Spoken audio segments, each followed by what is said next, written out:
Hello, everyone, and welcome to Broadish.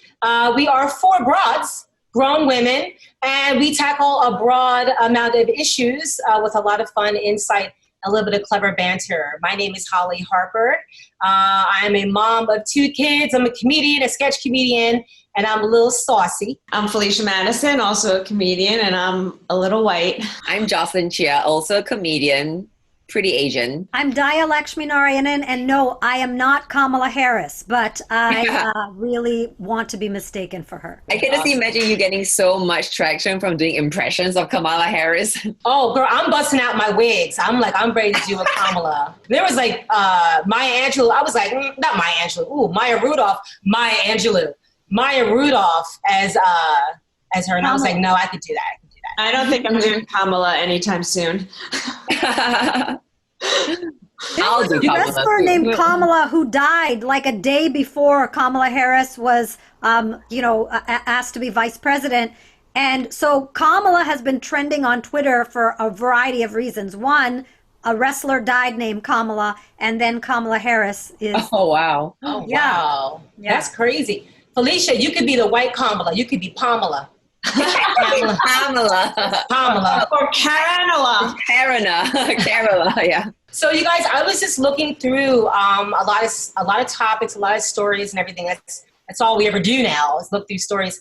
And I wanted to talk about the creep of the week.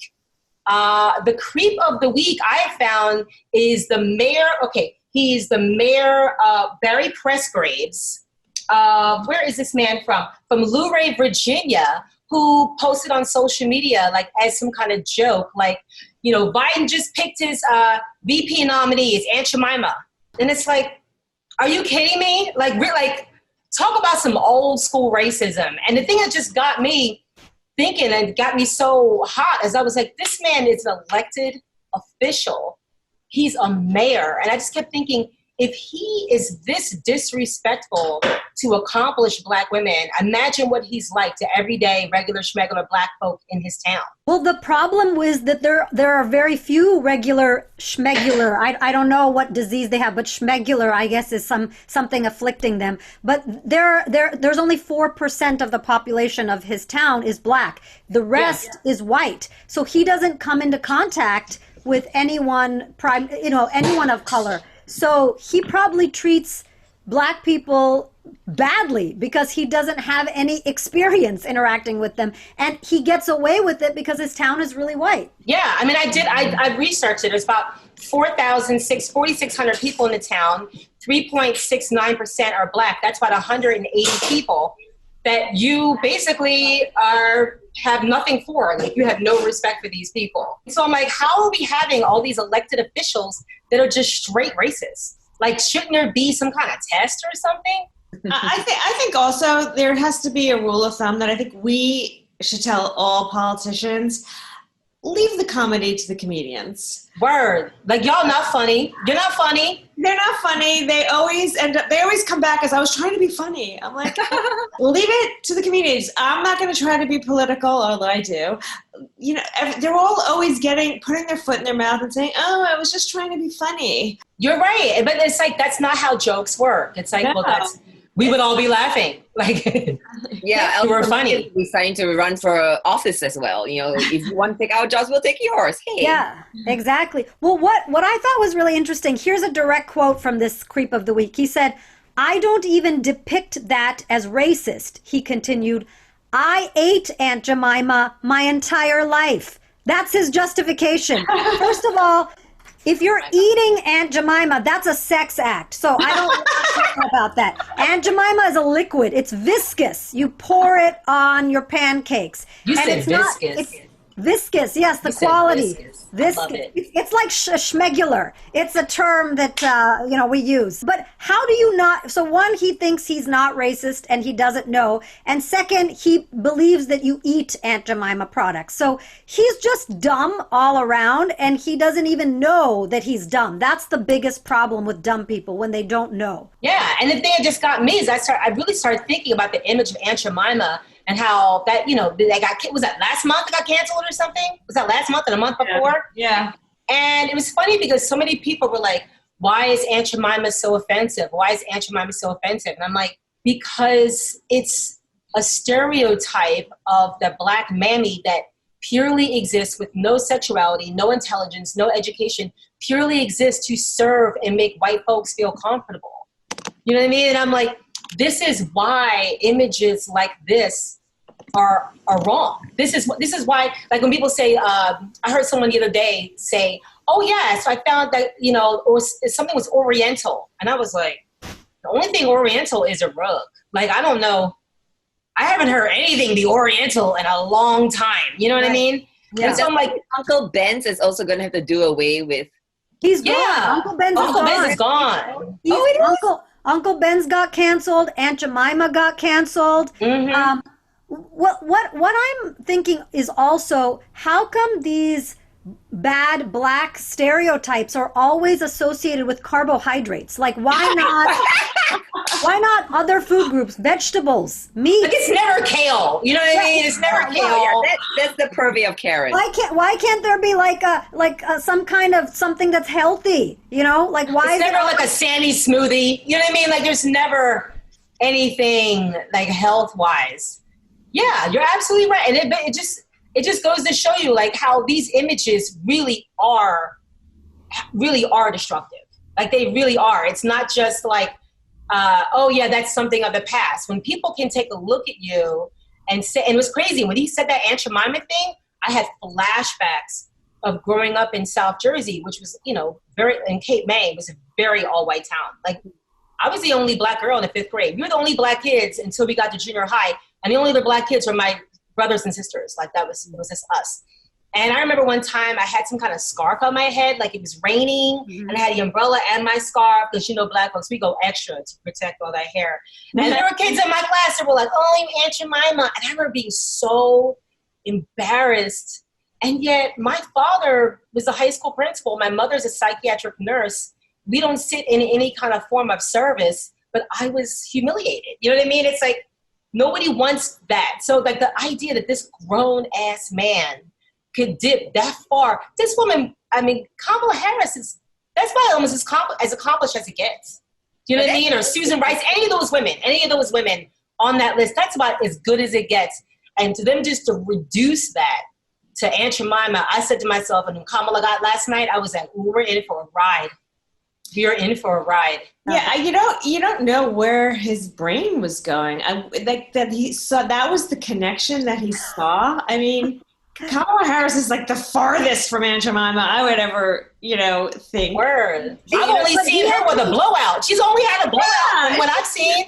She has that real Indian hair she's half Indian, so she has that real Indian hair. Whereas I live in the Bay Area. If you go to Oakland, there's stores that sell real Indian hair. That's not the kind she has. She has her own real Indian hair. So but he released the statement before Kamala Harris was picked. He was referring to all the Black women. All the Black women, yeah. Val Demings and Susan Rice. And I just thought to myself, like, wow, you are an elected official. You're supposed to be working with other elected officials. That's like your whole thing. And that's what you say. And then he said, I was just kidding. I was just kidding. Funny.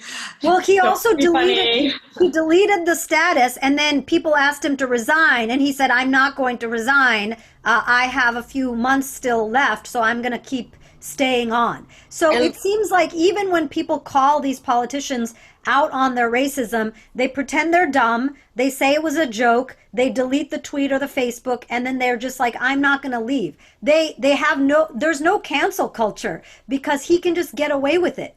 So, if you can cancel comedians for a joke, you can cancel a politician. Word. I'm like, if we can be canceled for things, they can certainly be canceled. Yeah. And it was funny because I was talking with somebody about canceling comedians recently, and I was saying I do cut comedians slack when it comes to cancel culture, because as a comedian, a lot of times you're saying like right off the top of your head. Sure.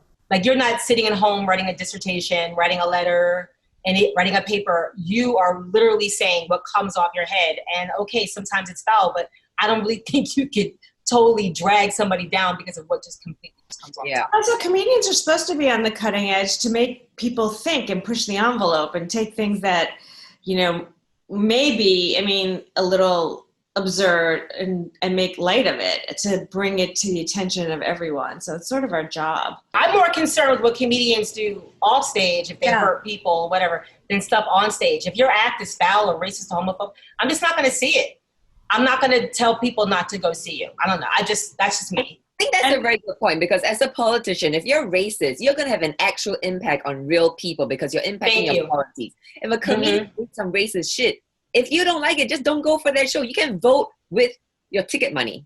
Yes. Well, I do think that media has an impact, though. So, it does. For example, the first Black woman on a major television show who wasn't a nanny, who wasn't a nurse, who wasn't a mammy role, was Nichelle Nichols, who played Lieutenant Uhura on Star Trek. She was going to leave that show, and you know who stopped her? Who? Martin Luther King. Martin Luther King called her into a meeting. This is Dhaya sharing Black history. Girl, thank you. So Martin Luther King calls her in and said, Coretta and I are huge fans of Star Trek. And she says, Dr. King, I feel like leaving. I want to be in the streets. I want to be marching with you and John Lewis. And he said, we have plenty of people marching. You need to stay on that show because you're a role model. So after Nichelle Nichols left Star Trek, she recruited for NASA. She recruited the first Black astronaut. She recruited Ron McNair, the second Black astronaut. She recruited Sally Ride. Media has an impact on people's careers, on the choices they make. So when Dave Chappelle invites a sexual harasser over to his ranch to perform comedy, it sends a message to people who follow him. Murphy Brown was solely responsible for getting women to get breast cancer screenings during a time when people weren't thinking about it. So comedians, media, people on TV impact our lives. And just to say they're just words takes away from the legacy of things that people like women of color and people have done in the media for years to change society. You're absolutely right. I mean, you're absolutely right. I guess it's weird. Like when we talk about cancel culture, I feel like on one hand, yes, these images and these words, they do have a huge impact. And so I'm of the mindset, instead of taking things away, I'd rather add things in. Do you know what I mean? So, like for instance, Louis C.K., fine, that's Dave Chappelle's best friend. Louis C.K. could eat 10 women and throw their heads in trunks, and he'd be like, he didn't really do anything. Like, that's his friend. That's his friend. That's his friend. I'm not defending it. I'm not condemning. That's his friend. So we know what he's going to do. So I'm like, okay, so instead of spending my effort trying to knock that out, why don't we just keep trying to add female comedians in different perspectives? Because I don't see how that ever is going to go away. I mean, we don't want misogyny. But I think I'd rather see that voices added. Also, all right, just to be devil's advocate. Wait, but the devil doesn't need an advocate. The devil's already the devil. The devil doesn't need. He has an advocate named Donald Trump. That's the devil's advocate. No, Jocelyn, be an advocate for your own opinions, because I don't want to hear what the devil says, because he's in hell. So okay, just to be Jocelyn's advocate. In the spirit of free speech, it is still important for us to know what people think. Right? If there are still people thinking misogynistic or racist thoughts, I want to know, rather than them staying under the woodworks, not getting anything out on Facebook or social media for fear of getting canceled, and then voting for Donald Trump. I want to know that there are opinions out there so we can actually have a debate about it, or come back and clap back. Yeah. It's all about, America's always like the comeback place where you could overcome adversity. And I think someone like Louis C.K., if he were to admit that he made a mistake, that was the way things were, and can move forward, I'm all for forgive and forget and move forward. And yes, we have to be open and discuss it with people. I think this cancel culture and fire you, get rid of you, and, Karen, shut up is just not helpful. You need to speak. Yeah. People make mistakes. Listen, we discussed this already. Casting couch was a term that everyone knew. Right. It was accepted. Now it's not. So, poo-poo bad on everyone for not doing anything and allowing it, the world.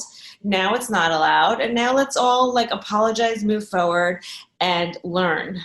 And I think there's a gradation, right? So Bill Cosby, he can't apologize his way out of that shit. You can't. Well, he's not even trying to. And that's the big difference. He couldn't forget it. That's the big difference. He You know, like even Bill Cosby apologized. I don't think he could rehabilitate himself. I think there's like a point of like no return. But, you know, Louis C.K., Roseanne Barr, like maybe that's more rehabilitable. Like we have a jail system for a reason, right? You don't incarcerate people for life. We as Americans theoretically believe in the power of rehabilitation. Well, in their defense a little bit, I mean, I don't know what it's like to be famous. But when they live in a culture where I'm sure Bill Cosby and I'm sure Louis C.K. and I'm sure a lot of these people, I am sure had women throwing themselves at them. Fair. So you get to live in a universe that's not real and that has to warp you and that has to affect you as a person. It does not make it right, but I could see how someone could get warped and demented and like sort of full of themselves. So I could see I could see you being like Gene Simmons and sleeping with 10,000 women because you get ass thrown at you daily. But like, nobody is warping you to slip something in someo's drink. Oh. You know what I mean? Like if women were really throwing themselves at Bill Cosby, he wouldn't have had to drug them. Why did he have to drug them? Because he's a necrophilia fetish. He is ugly. There are a class of entertainers that make it on their talent alone, and he was one of them. He wasn't good looking enough to pull any women. So, I mean, that's why. Who wasn't? Huh? Who wasn't? Bill Cosby. He was a very good looking young man. When Bill Cosby was a young man, oh yes, he was very good looking as a young man. I think we have different tastes because that pudding jacked him up. That pudding jacked him up. But Bill Cosby was a good looking young man. And it was funny, I didn't realize that he was a good looking young man. I went to school with his son. I went to high school. The one who died. That's so sad. His only son. And I remember his son was gorgeous. Like gorgeous. Absolutely gorgeous. And I remember seeing him and being like, God, he's so. So I looked up his dad at that age. He was a damn good looking young man. So, but whatever. This is not unlike how, I mean, I get it. Like you thought he was a troll, whatever.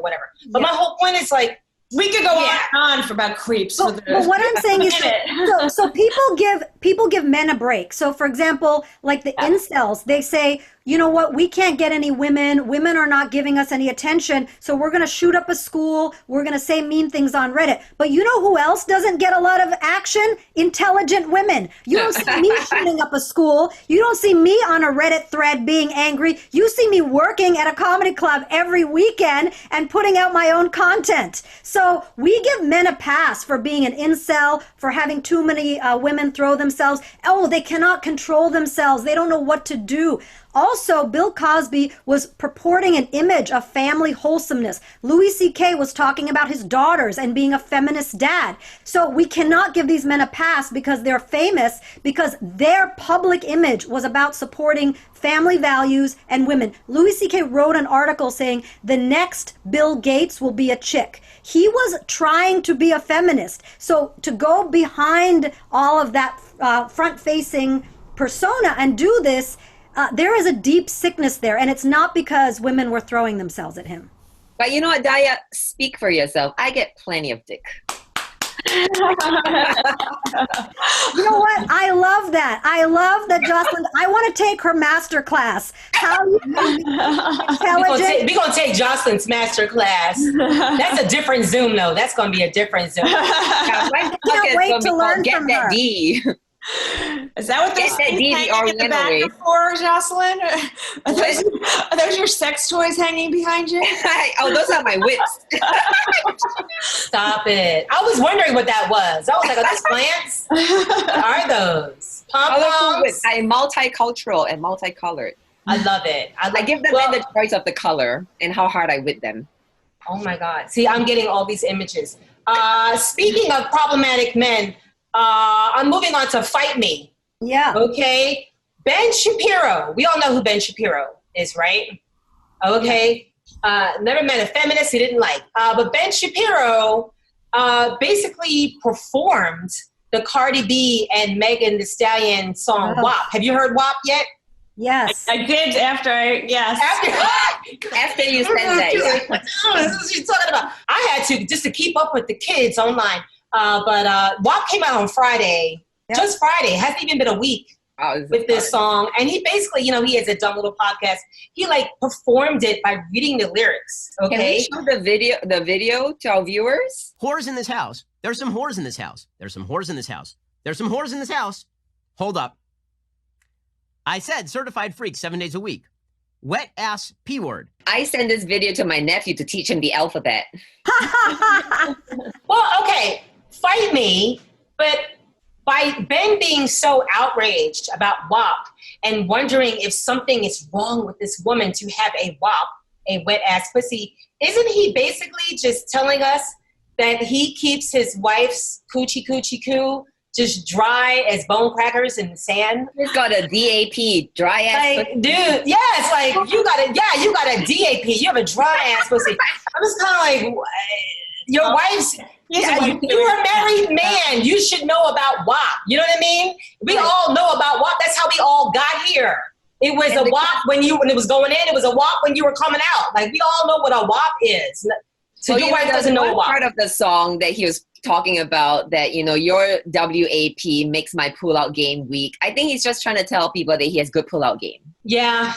Yeah, Ben. Again, trying to be funny. Let's leave that to the comedians. Yes, this is a leave it to the comedians type of thing. Like, absolutely. And I'm just like, can Ben Shapiro stop talking about hip hop? Like, truly, like, this is not your thing. You don't know how to spit. You don't know how to flow. You know what I mean? Like, leave hip hop to the artists. And for you to be so outraged about these Black women singing about sex, like, men have been singing about sex for how long? Like, yeah. I mean, really? Let's take Luke from Two Live Crew, for example. Those were some of the nastiest lyrics in the world, and they were directed towards women. They were directed towards demeaning women. So all Cardi B and Megan are doing is saying, this is my body, which, how does that hurt a man? How does that hurt Ben Shapiro to say, this is my body, this is my sexuality, when Two Live Crew was saying some of the most horrible misogynistic lyrics to demean and hurt women? So, I mean, the song is not for me. Like, I didn't think it was a good song, but I could appreciate, I mean, I don't like Ernest Hemingway, but that doesn't mean he's shitty. Dhaya says the P word, you know? He's garbage. I'm not going to try to, like, tell people that art is for everyone, but I mean, you know, like, not even just hip hop. Ted Nugent has some very misogynistic lyrics. The Stones have some misogynistic lyrics. And if you want to come back to hip hop, Chris Brown sings about slipping mollies in women's drinks. Exactly. I've never heard people go in on that, and that is destructive. You know what I mean? So I'm kind of like, and really? let's talk about lyrics that aren't in music. Let's talk about Donald Trump's lyrics, grab them by the pussy. Like, that is more derogatory and demeaning, and it wasn't even good flow and set to any good beats. So that is a lose-lose for him, and that's far worse than what these women are doing. Well, because I think it comes to that the idea that a lot of men, okay, maybe not a lot, but at least some men are intimidated by a woman owning her sexual power, because the way men describe, especially when they are younger and not able to get wet ass pussy, is that they can't control themselves. They have this like uncontrollable urge to want to be with a woman, but now they can. And so, but that means she has the power, you know, she has the power over him, over his actions. And so to see a woman so fully own her sexual power, I think could be very intimidating to a guy like Ben Shapiro. Yeah, I mean, men have been singing about our body parts in every genre of music for the past 100 years. Yeah, but we can't sing about our own body parts. I know, but you know what I noticed? If you look at the video, there's no men in the video. Yeah. There's no men. There's no men. It's all about these women. And to tell you the honest truth, I thought it was funny. Like, I was laughing when I saw it. I was like, ooh, a mop, like, who are you messing with? Like, chow, bring him over here. But yeah, I can't feel the outrage. I started to watch it because I thought WAP stood for Wireless Application Protocol, and I was trying to set up my home system. And then I was like, this is not for me, because I should just get an Ethernet cable. So if they come out with Ethernet cable, I will watch that one. I looked Ben up a little bit, and he probably, if I had to guess, is someone on the spectrum. And Ben? Yeah. You know, I could see that. He's a child prodigy, you know, skipped school, skipped a couple of grades, and he's gotten himself in a lot of trouble by saying things that come to mind without thinking about the feeling behind it. So he always finds himself in this position of apologizing. And I'll never forget when he tried to, I don't know who, I gotta find the video, but he tried to do this whole thing when said that hip hop is not intelligent and it's not real music. And then he had a guest who actually broke down the different styles of rhyme and how they add up mathematically. And he couldn't even figure it out himself. So I think we have a tie this week for Creep of the Week. Mm-hmm. We have a tie! Oh, Hollie's God. theme, Creeps of the Week. I want to move on to Karen Says. Favorite topic. Oh, God. You are not a Karen, goddammit, Felicia. You are not a Karen. You got to stop this Karen shit. You are not a Karen. Your name is Felicia. No, but so everyone keeps talking about the fact that Karen, these women formed a petition on change.org. And I was like, I have to see this for myself. So I went to change.org and I found it. It's formed by this woman named Karen Masters. Oh, God. Okay. Because she's a Karen. And I was just like, Karen, let it go. But her whole thing, she was just like, we should change it to describe racist behavior. It's wrong. Karens are suffering. But the thing is, change.org, it's not hard to get signatures on change.org. She only got 967 signatures. So I'm like, right? There are that few Karens left in the world. But I was like, really? But the thing that got me thinking about Karen, and it's funny because I've had a few women be like, it's not fair. And like I told you guys the other day, I have 2 Black friends named Karen. You know, their names are Karen. But I just started really like thinking about it. And I was like, no, I'm sorry, but the term Karen is completely accurate. It is way too accurate for me to let go of. Because I realized when you look at Karen, that whole pejorative of Karen, it's 3 markers that makes you a Karen. Number 1, you're intrusive. You butt in on someone's business that's not your own, okay? Number 2, you try to remove them from public space or some public space. And number 3, you use law enforcement or some other form of, white supremacy to remove people from a space. Okay. So I was like, wait a minute, this is so historical. Like there's no way someone could sway me away from this Karen thing, especially when I started researching about with slavery, 40% of slaves were owned by white women. Wow. 40%. And it made it once people figured out that their daughters gifting them with slaves made them a higher marriage prospect.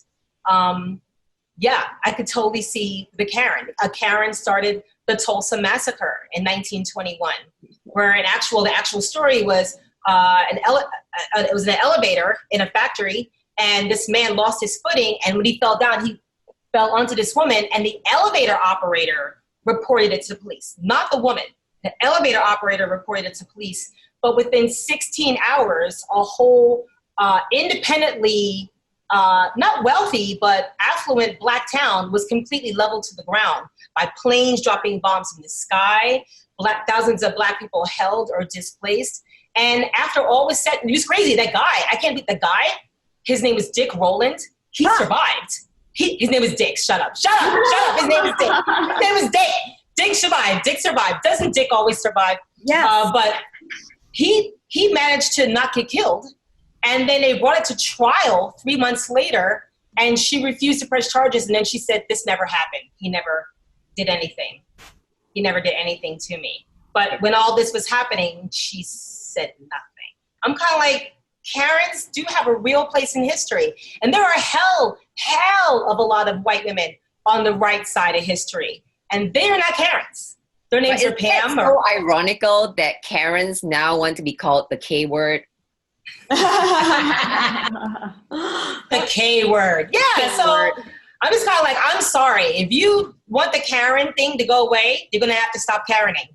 I'm going to stop Karening. Well, first of all, isn't that the most Karen thing to do? To be like, society and culture, can I speak to your manager? .org is where I would like to put my complaints. Like, first of all, mind your own business. Why are you trying to speak to the manager of culture? And second, you know who is a Karen, a legit Karen? Mike Pence's wife is named Karen. She is the role model of all Karens. That beard is named Karen? Yeah, her name is Karen. Karen Pence is her name. And she is right now working on a plan of how Mike Pence can be in the same room with Kamala Harris, because I don't think That's she's right. allowed. That's right. He's not allowed to be in the same room with women alone or something. I don't know what their situation is, but it's very strange. I just remember that they had this rule in a marriage that he cannot be alone with a woman. Therefore, it blocks so many young women from being interns. Like, talk about, discrimination. Like, all these women could not be intern. Not that I wanted to be interns for Pence, but they should, not my politics, but you should have a fair shot.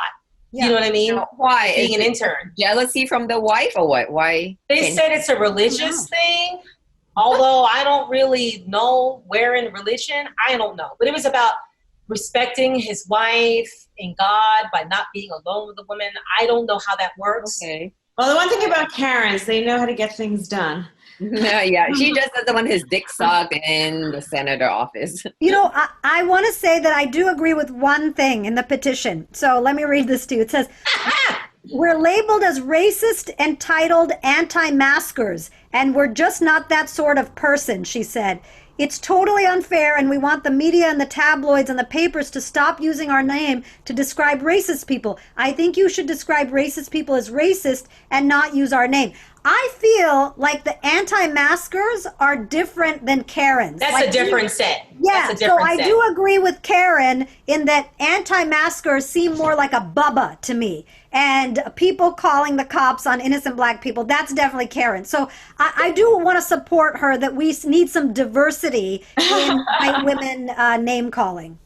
Well, yeah, there is that Trader Joe's woman. Did you see that video? No, tell us. She was in Trader Joe's without a mask and threw a fit and took everything in her cart and started throwing it out. I saw that. And then left. So that was a very Karen thing. That was like, wait, is this the woman? Is this the woman who did that and then she filmed when the police came to arrest her? Oh, I didn't watch the second part of that video. Oh, maybe that was Target, but the police came and found her and she started live streaming and then she was just like, I'm an agent of the government. I'm an agent of the government. You can't arrest me. And they're like, put your hands behind your back. She's like, for real? For real? I was like, oh, girl. But getting back to what, Jocelyn was saying a little bit, not that I condone this Karen behavior, but I do hate the, putting your hand out and stopping any woman from discussing their feelings. I think we should talk to them and enlighten them and educate them. And I think it's horrible that we tell any female to shut up. I mean, I feel sorry for a lot of these women because they've probably been silent their entire lives and now they're finally feeling their power and getting out there, and even though what they're saying is wrong and horrible, at least they're getting the courage to speak up. And I think, but they're not removing white people from spaces. They're not removing. I'm talking about the Karen people, like these Karens, like the way they target people. Yeah, they're not just using their First Amendment. They're using militarized people to act violence on other people. So if it was just Karens like getting on an open mic and telling some shitty jokes, I'd be like, that's fine. I'd be like, go Karen. Doing that. They're involving people with guns to come. But it was originally Karen was originally like ask for the manager Karen. Now it's evolved into asking for the police Karen. Karen's evolving to become more violent. Yeah. But I think she must not be getting it. It must be the female version of what you were talking about, the men that don't get it. It must be. Remember I think Dave Chappelle's joke about there are black people and then there are N-words, so there are Karens and that's Chris Rock's joke. First of all, that was Chris Rock, but thanks for thinking all black people are the same, Justin. All funny black comedians are the same. No, but yeah, I have to admit the whole Karen thing cracked me up because I thought it was like a couple million people on this petition because it got like all this press and it was 967 people. Like I was like, I had more followers on Facebook than like, I'm going to petition to get rid of Bye Felicia. Will you guys sign for me? I'll sign just because it's old and dead. Like let it go. I agree. Isn't that from Friday? Yeah. Like Ice Cube doesn't even use it anymore, and he wrote that line, I think. And he doesn't even use it. What was crazy was that there were all these years after Friday where people weren't saying Bye Felicia. Yeah. And then all of a sudden, what happened? Did the movie become popular again? Yeah, it came back from Atlanta. Was it Atlanta? Is that what it was called? They used it. That TV show Atlanta? Yeah, they brought it back. Oh. Same with Damn Gina. Martin never said Damn Gina, but Damn Gina is he never actually said those lines. Yeah, but it's like so popular that everyone says Damn Gina.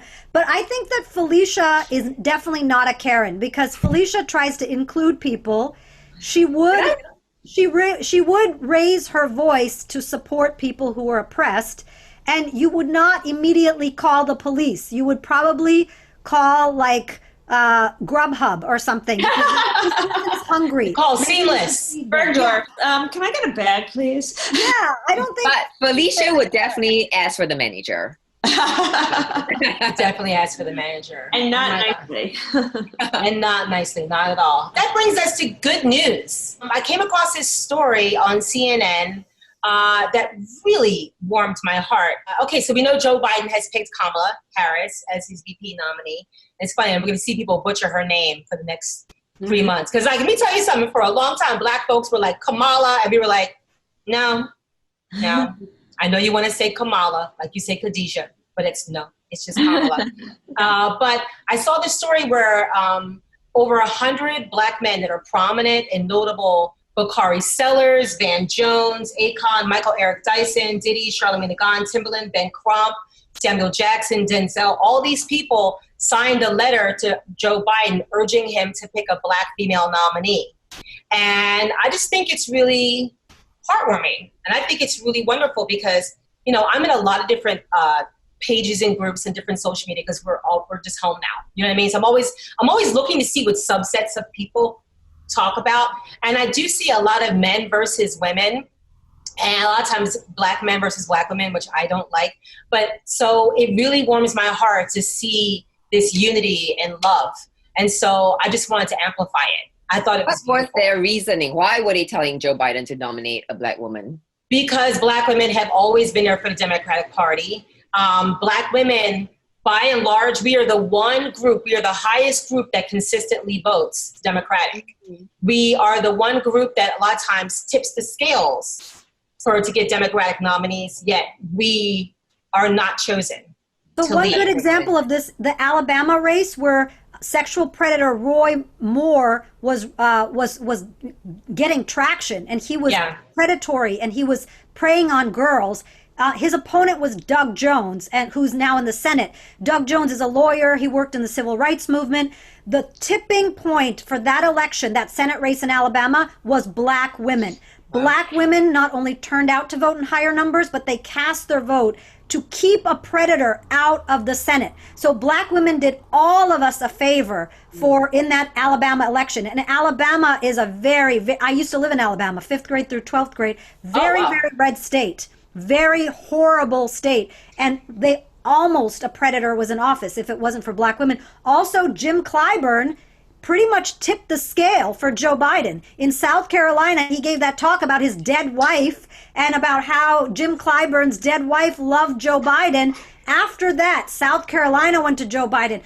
Basically, Black voters have made every Democratic nominee happen in our country. Democratic nominees, once they get to office, they don't do as much. So I love Barack Obama. Barack Obama did not set foot in Ferguson, not even once in his presidency.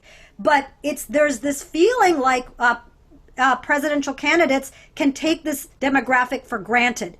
And so no more. If you want these people to come out and vote, you have to stand up for the people that are standing up for you. Absolutely. And we've seen, just as women, we don't get on until somebody says, put them on. We don't. It doesn't happen unless there are people that are like, no, I think we need to give women a chance. No, I think so. You're not going to get female nominees, Black female nominees, Asian female nominees until someone's like, no more. This is ridiculous. They haven't been on by now. They have to get on. And also, I want to say that Joe Biden did something terrible for our country. he did not fully acknowledge what Anita Hill went through. He helped get Clarence Thomas on that court, and Clarence Thomas is just a bump on a log who's making shitty decisions on that court. That position could have gone to someone actually smart. And I think it's okay to criticize people of all races for being dummies. And Clarence Thomas is no exception. He's a big-ass dum-dum. And honey, his wife. Do you know that Virginia Thomas actually called Anita Hill like a year or two ago and said, don't you think it's time you apologize? No, yeah. And I know black women that will drive down south just to whoop her ass. I was like, oh, you want to talk here on the phone? I could get in the car too. But Joe Biden, when he was head of the Senate Judiciary Committee, no white man on that committee. Ted Kennedy didn't do it because he had just killed a woman. So nobody. Got acquitted. He did. He was like, Mary Jo, protect me. I killed her. He couldn't speak on the issue of women's rights. So nobody raised their voice in support of Anita Hill. Only women did. And so Joe Biden had to do this because if he wants to get over that legacy of anti-blackness, of anti-female blackness, he had to do this. And the great thing is, this was not a question of can we find a qualified black woman. There were 10 qualified black women who had been, internationally known, who had run cities, who had been in the Senate. And so there was not a dearth of options. This was something where we're picking from a list of people who are amazing, and they're all black women. So it was time. Joe Biden had to do it. And somebody has to tell Joe Biden, please don't talk about race in public. So he just needs to just not talk about a lot of things. It's crazy. I love Uncle Joe, but Joe got to stop. Stop talking. I'm glad you mentioned Anita Hill because I thought of that when you're mentioning the Aunt Jemima thing. It's almost like education and accomplishment is no defense for attacks based on racism. Like Anita Hill was a lawyer, a law professor, so well educated, Yale, double Yale, and yet the way they question her motivation and her intelligence and her sanity in that hearing was just unconscionable. It happened again with Kavanaugh too. And with Kavanaugh too, she was given a little bit more respect, sure, but I mean, professor of psychology, and still they didn't give her the credence that she deserved. That woman Christine Blasey Ford wasn't telling nothing but the truth. Exactly. And what the interesting thing was, the person who went ham on Kavanaugh was Kamala Harris. So when black women encounter something in our society, first, like Anita Hill, black women as a whole try to make sure that it doesn't happen to us. Black women are affected first, like coronavirus, for example, sexual harassment. So it was kind of like she turned around and said, I know the legacy of what happened in the Senate to Anita Hill, and I will not allow that to happen if I can. So she was so hard on Kavanaugh. Too bad he got in, but that's what Trump is using to describe her as nasty, in that she stood up for what is right for women, for all women, Indian women, black women, immigrant women, white women. So I think that that's who Kamala Harris is. Yeah. But I wonder if there's something to, and this gets in a little bit of stereotype, but a positive one. I think that black women tend to be a lot more vocal and outspoken. Like Asians, for example, we just shut the fuck up and we're not going to mess with shit. But maybe it's the culture of just speaking out and being more outspoken that's feeling that they'd be more willing to speak up against something that's wrong.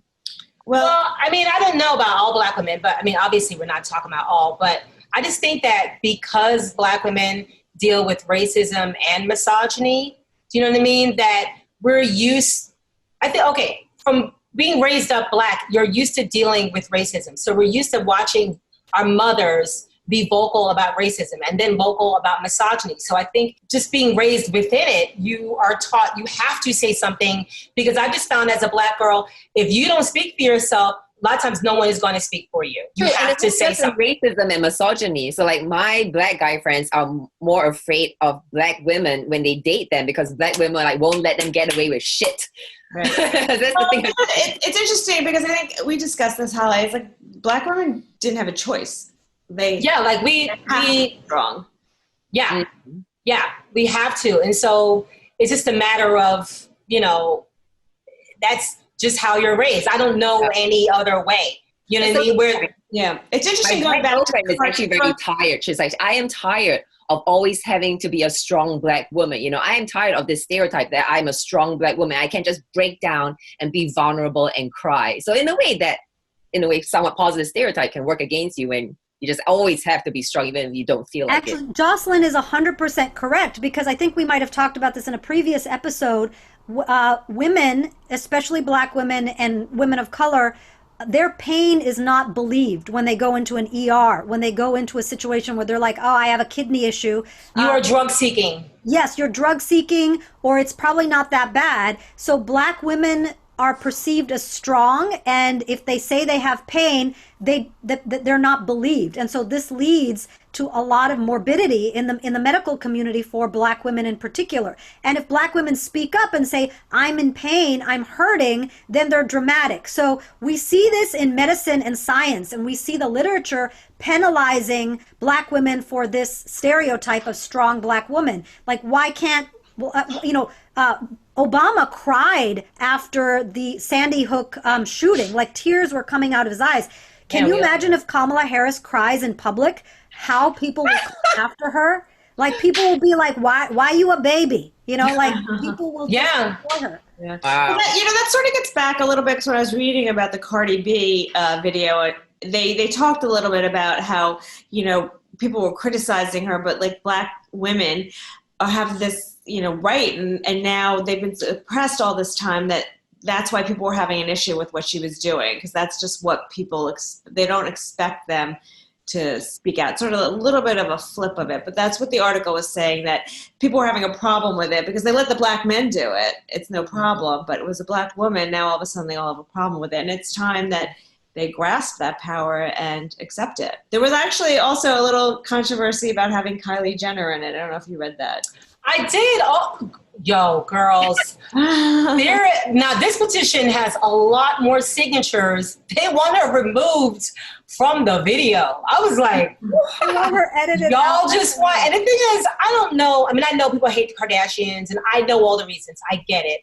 I guess it's when it comes to Kylie, like, this little girl ain't done nothing to me. You know what I mean? I'm just kind of like, what is she, like 23 years old?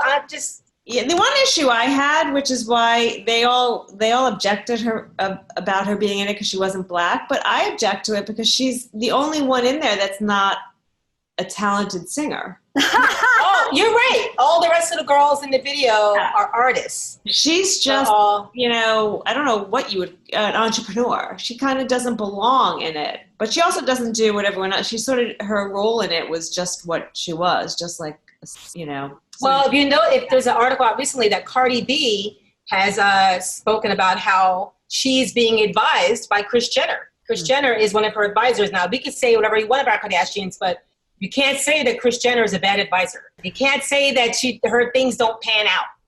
You know what I mean? Like, her projects, they see themselves to the light. You know what I mean? They make money. Like when she gave that soda can to the police officer and it solved all of our police. I know. She did so much for us. She did so much for us. That was a I would say that Kanye is actually more harmful towards our society than this Cardi B video. I want Kanye to get help so bad. Like, I wonder, by the way, just stepping back, if this video wasn't Cardi B and if it was a white woman, if it would have had the same reaction. Well, who would it be though? I wonder, who would it be? Yeah, who would? Yeah, no white woman's willing to talk about their pussy.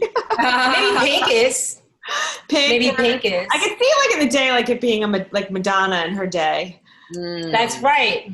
That's right. Remember how they thought Madonna was going to destroy us all?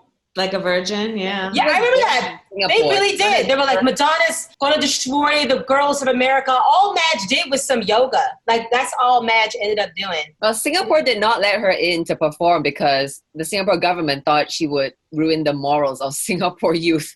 Oh, wow. I didn't even know all that. They left that to you, Jocelyn, right? But Singapore is very conservative. Even Beverly Hills 90210 was banned. Oh, wow. Wow. Okay, I thought that was about as clean as it goes. I didn't know Beverly Hills had some sauce in it.